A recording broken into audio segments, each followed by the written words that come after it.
Tulsa King Season 3, Episode 7, Art of War, is another example of the Taylor Sheridan and Sylvester Stallone mob series gradually going downhill. While this and the previous episode have shown improvements in direction and focus, the overall tone this season can't escape its choppy and disorganized structure. In the latest Tulsa King installment, Sylvester Stallone's Dwight Manfredi plays politics with the Attorney General, leaning into his gambling weakness to force him into debt and out of Dunmire's fist. After 2.5 seasons, Tulsa King finally figured out what to do with Spencer, incorporating her as a more featured supporting character but also regretfully forcing her into a romantic fling with Cole that nobody asked for. Perhaps it's not that Tulsa King Season 3 is overstretched, but instead it feels hollow because there's not too much substance or texture beneath these surface-level character interactions and plot points. Dwight continues to bounce around Tulsa, convincing people to do his bidding without much struggle, which is getting old. On top of all this show has lost its comedy-drama balance, making it less immersive with jarring tone shifts. Tulsa King Season 3 has improved but is still ultimately a disappointment. Brian Douglas, a copyright symbol Paramount Plus, Viacom, a courtesy Everett Collection. Tulsa King Season 3, Episode 7 isn't necessarily bad TV, but it does feel awfully safe. Everything seems to move along a bit too neatly, and as a result, Dwight's magic touch is becoming less convincing. Even with the new slate of antagonists this season, it still feels like Dwight isn't facing any real danger, which is more and more disengaging with each new episode.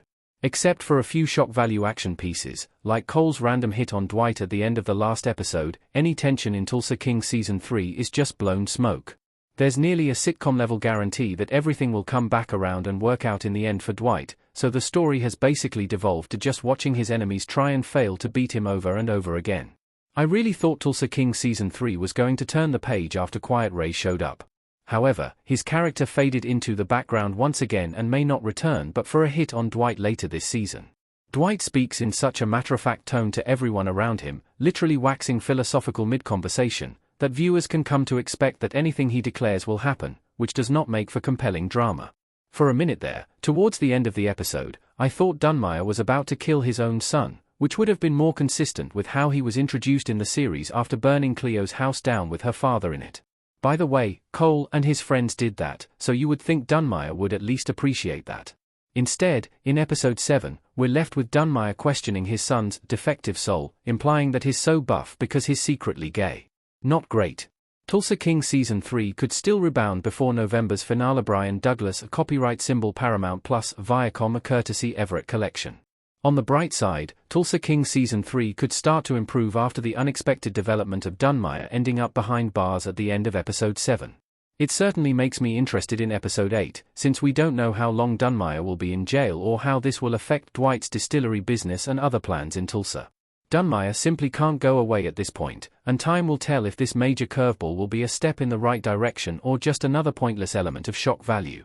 If Dwight comes in and tries to use his new pull with the Attorney General to get Dunmire out of jail, then that will just be another disappointing and dull development in what has most been a misfire of a season. It would make sense, however, for some of these various subplots to just fade away as loose ends, because it's been feeling for a while now that this season of Tulsa King has bitten off more than it can chew. Hopefully, the final 3 episodes of Tulsa King Season 3 will feature less talking about the art of war and more action that actually demonstrates it.